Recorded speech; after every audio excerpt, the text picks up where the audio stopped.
that table.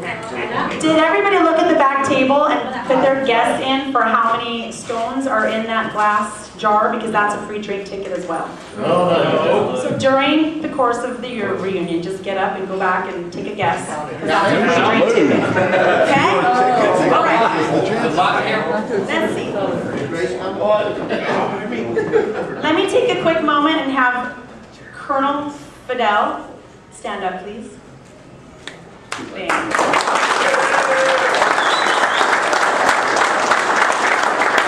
Can you stay standing for me just for 1 second, sir?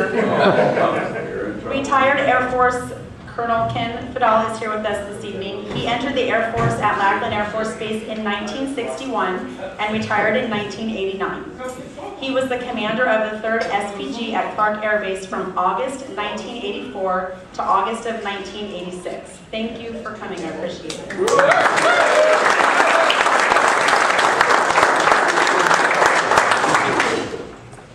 Okay, let's have a guest speaker. General, can you stand up, please? I'll introduce you here. This is General Richard Coleman.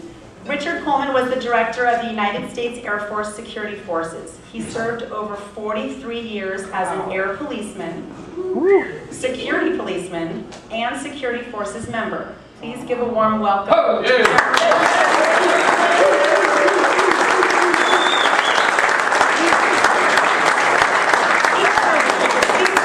It's time for your speech. Let's go. Did you remember that? Here's some glasses. At least a post briefing.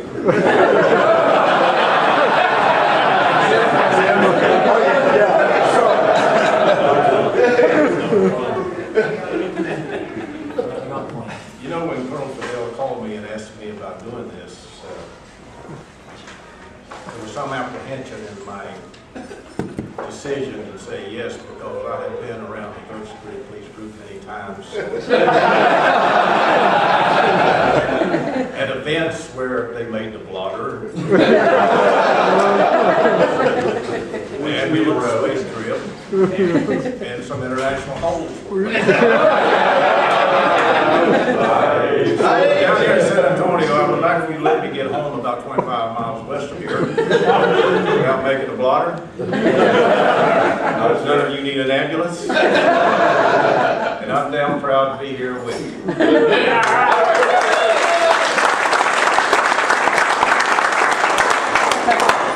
Let me first of all add that my good friend and your former commander, Colonel Gary Allison, reminded me to tell you that he's sorry he couldn't be here, because he would have been here. And Gary's had a little health challenges lately, but I think he's handling it all right. He's going to be okay. But he's here, really.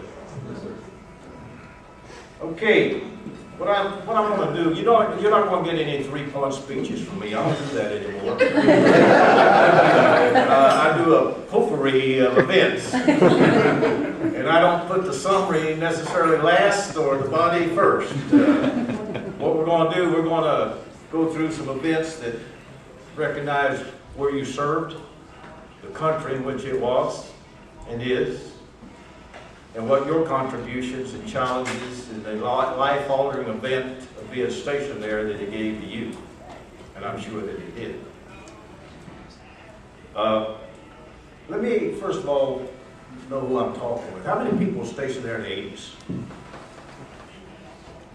The 90s? Who was there when Pinatubo erupted? Okay. All right. All right. Carl was. Any 70s? Okay, what year? 79. Okay. 60s? Forget it. I'm sorry. Yes. Okay. Let me tell you that, first of all, there's 2 things that when I think about the Philippines and the effect that it had on me, I would like to share briefly with you 2 things that are factual, no fabrication. It reminds me of the need for respect for authority, and also how absurd some of our policies as Americans, and particularly some of our decisions are sometimes. It goes like this. This happened. I came to the Philippines with a guy named Thomas, who was from Philadelphia. And in the days that I was there the first time, if you remember where the armory was? The big armory? That's Wilson Street. It feeds off Dice Highway. Familiar? Yes. Well, right there at that intersection, all of those barracks, 5274, 5273, 5272, were all the old security police group headquarters years ago. Well, we held guard mount at our armory, and our armory was between Lily Hill and the back of the barracks where there was an old motor pool. And that's where all, it didn't matter whether you were security, law enforcement, whatever, that guard mount took place there, and the DOD guard mount also. DOD being the Philippine Special Force. And in the first two ranks there were khakis. The rear ranks, regardless of how many there were fatigues. And my flight sergeant was a guy named Jack Caldell. Now there were no EH-39s, this is before that time. So a tech sergeant set the right hand to God. And an airman third class, which is a great rank by the way, when you're 17, is the grade that I held. Well, Sergeant Caldell goes down the ranks and he holds a formal guard mount. And the patrol sergeant, which we call the second ranking guy, a guy named Slick, I'll never forget this.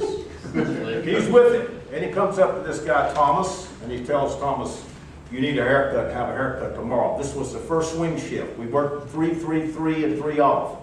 See, we didn't know there were any other people that had 5 days and 2 days off. Hell, 3 days off, we thought we were in Wonderland or something.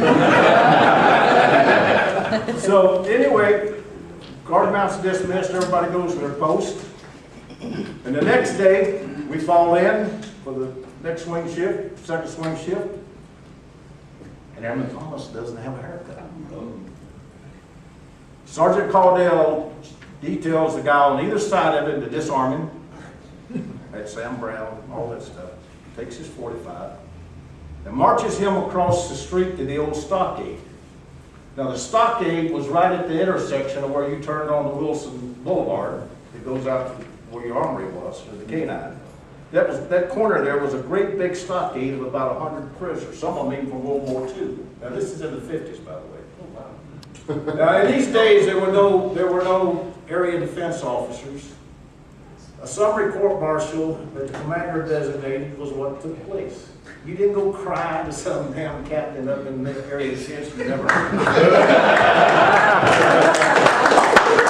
You went and did what the sergeant told you to do. Well, I'm telling you, this 17-year-old never had to be told to get a haircut in his entire career.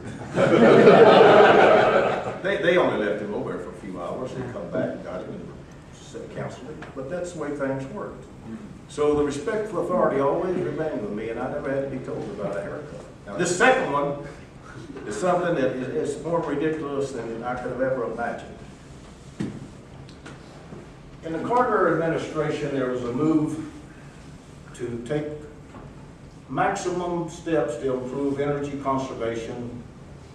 And one of the things that you remember, there was a 55-mile-an-hour speed limit across the country.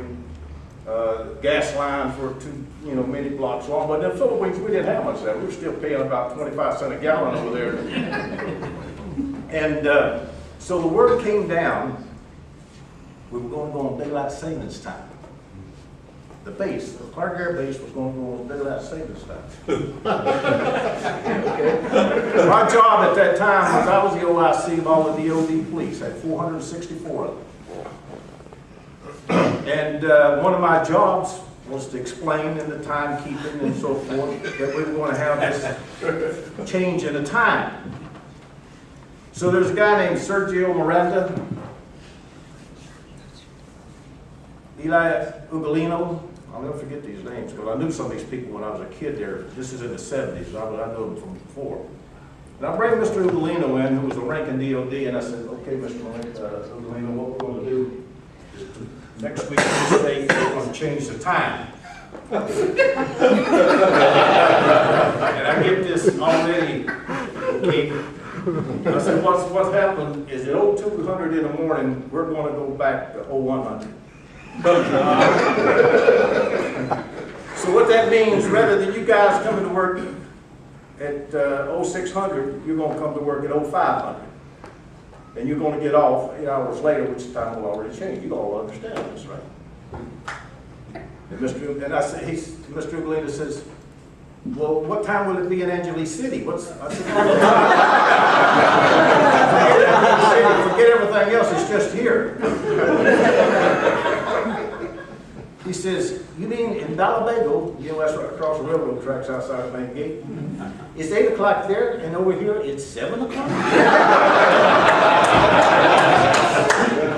Now I'm starting to feel this whirlpool, this vacuum, and this aura of intelligence leaving me very quickly. And he looks at me and he says, sir, I've got to be honest with you. I respect all that you do, and you Americans are very smart, but only God can change the time. He was right. It only lasted about a month, and they reverted it. The absurdity of this was that we even tried something like that. So that's the two lessons that stand out in my mind when I talk about Philippines back in my time. Let me give you a little lineage that goes with the 3rd Security Police Group. It was the first air police group in the Air Force, but it was the 6202nd. And it had the 6200, the 6201st, and 6202nd squadrons. Now let me tell you that during the Korean War, that was the main supply early in the stages of the Korean War for air ordnance, and there was a huge bomb dump located near Mobalakit town. Mobalakit's the barrio up there at the east side of the base.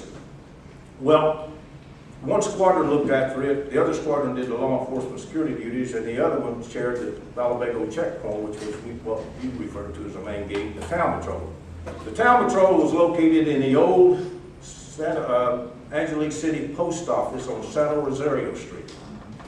It's still there today. I've been over there not too long ago, and it's still there, but that's where the town patrol was. And there was about 25 of us, or people assigned there, maybe 30. And there were a couple of Philippine Constabulary members, because back in those days, prior to about 1979, the main law enforcement arm in the Philippines was Philippine Constabulary. And we had 1 or 2 of them assigned with us all the time. So it remained a group until 1955, and then it became the 6200th Air Police Squadron, a large squadron. And it remained that way until it became the 636 up at around 1964. I was TDY there at the time. And then in somewhere around 1969 or 70, it became the 405th. And it was the 405th that stood up the group again, which had the law enforcement squadron, the security squadron, and the training squadron, and the headquarters.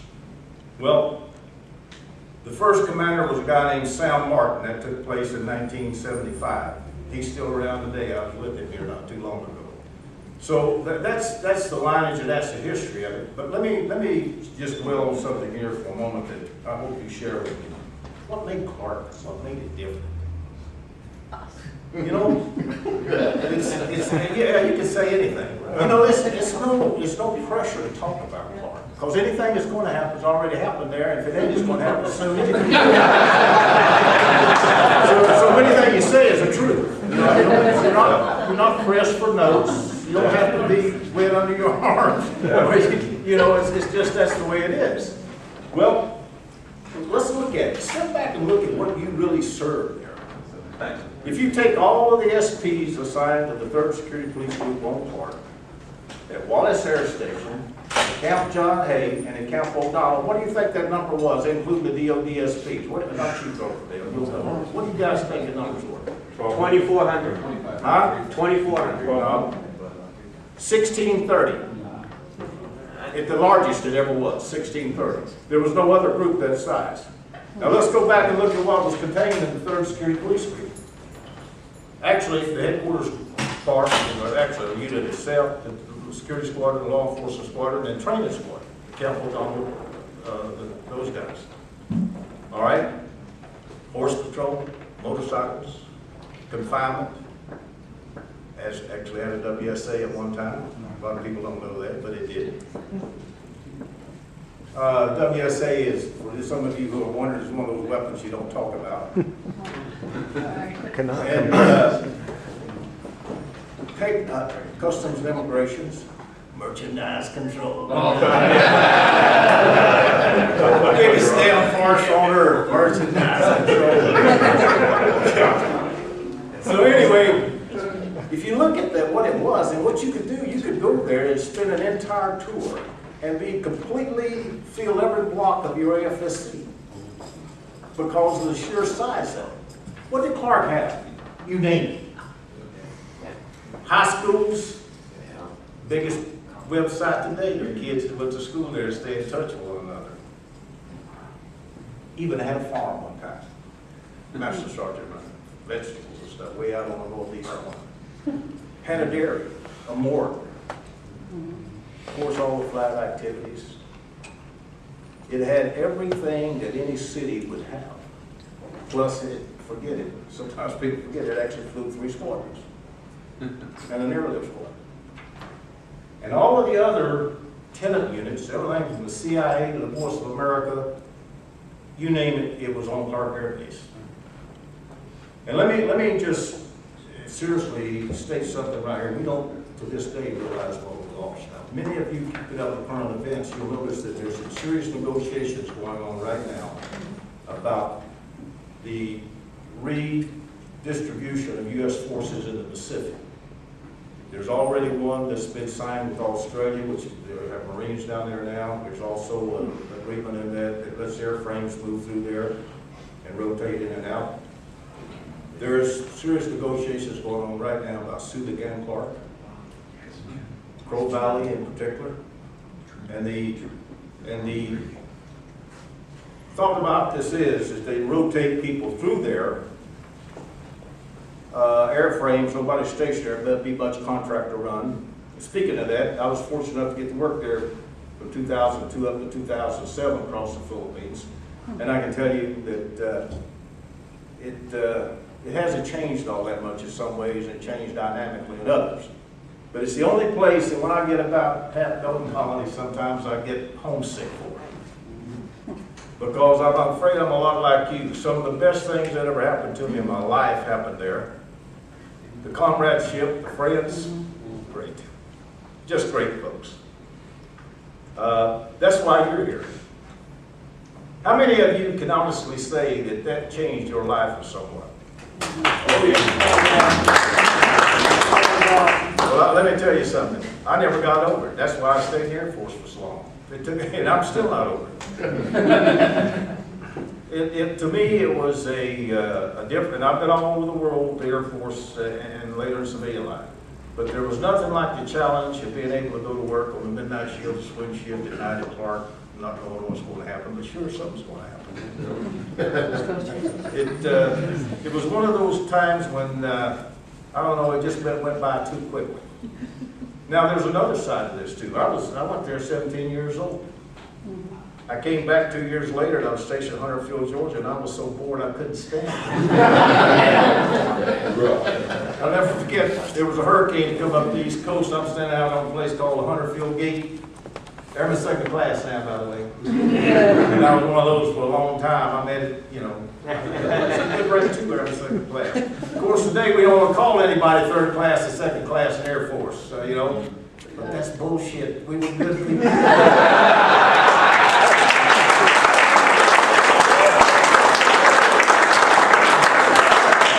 You know, one of the things that I learned about Clark, that any friendship I made there, as long as I could stay in touch with those people, especially the people I served with on the flight. Today, and I shared it with Tim a while ago, a guy that I was on my first flight with lives in Rocky, Oklahoma. I had to call him up to make sure I had the right numbers for that 6200. Of course, he's at Vulcan. He and old Colonel Johnson over there in Houston, they know all of that, see. All right, what other things did they do over there? That unit won more awards. Colonel Fidel, Best in Air Force, 1985. And it won it up 2 other times, I believe, in its history, because there was something there that brought out the best of people in most cases. I don't only talk about it from a single point of view. My wife and 3 kids were there on another tour. I did almost 5 years there at that time. And my son, he went back flying helicopters at the Air Force. That was his first BCS assignment back to the Philippines, and he'd go by the house there, and he'd get homesick because, you know, he couldn't go in anymore. So that's the family business of it was tremendous. I mean, there was everything there to do for the dependents, and anything that you want to do, from deep sea diving to furthering your education to just being able to go to duty and do different things, was available at Corinth. Now here's what I think you're going to see, and I base this on personal experience. You remember when the Burnhams, the Kansas missionaries, were captured down in the southern Philippines back in 2001? And they got them over on the western island of Palawan. And they brought them all the way back to Basilan. Basilan's an island south of Zamboanga City and Mindanao, way down south. Well, we were already doing some work for the United Nations and Army Westpac in East Timor over United Nations things. That's immaterial about what we're talking about. But we got my company, DynCorp International, got a contract to go open a base up for the shooters to go down there to chase these guys. And I'm at the house, and I've been working down in Colombia. I live about 25, 30 miles west of here. And my wife's in the kitchen, the telephone rings, and she picks it up and talks to my boss for a minute. Say, yeah, oh, really? Okay. Sounds nice. So she has me phone. This guy named Steve Cannon wants to talk to you. I said, yes, sir. He said, didn't you serve a long time over the Philippines? I said, yes. He said, do you think you could go open a base down in the southern part of the Philippines? I looked up and I said, Lord, thank you. And we started a long arrangement with that. And let me tell you one of the things, and I'm not going to drag this out. I went back, we went and did a site survey of this thing, saw all the skills and disciplines that we're going to have to go down there and open this place. Of course, I went up to Clark. Now, I've got a guy that's named Rudy Arceo. Rudy Arceo was my houseboy back in 1973. Rudy Arceo became a DOD guard. Now the way it happened, you have to play the Philippine Kili Kili. Yeah. Now I speak a little Tagalog, ladies. I went to school for it. I'm a Bayan. You know Bayan? I'm one of those. My wife one day said, you know, Rudy is just the greatest guy you ever want to know. He could have any house plant you wanted because he'd go up the street and steal them from somebody else. Just a great guy. He worked hard, he was always on time, and he had been in the Philippine Army. So I got to thinking, I run the DOD police force, I do the hiring and firing and so forth, but I got to meet the guidelines that the civil service sets. So my wife told me, she said, you know, we ought to do something for him before we leave here. And this, I thought I was leaving, I didn't know I was going to stay another 2 years, but I said, well, maybe we can make a DOD guard out of it. He can do that. So we went and tested Rudy, but Rudy did not have those communication skills necessary to meet the guidelines of the employment requirement. And there was a wonderful lady, looked like an Amazon, but a beautiful woman named Wilma Thomas that worked up at the Maine Civilian Personnel Office. And I'd met her at social functions a couple times, so I went up there and I said, Miss Thomas, I'd like to have a few minutes with you. Sure. So we'll go in her office. I said, you know, and I put this hound dog look, you know, sorry. And I said, you know, I've got this houseboy who's just been a great character, almost like a member of the family. When I leave here, I don't believe in doing it. And I'm sure he's qualified to be a DOD guard, but I can't get him past the communications requirement. She said, well, Captain Coleman, I got a houseboy that needs the same thing. I said, well, isn't that nice? I said, I got 2 openings.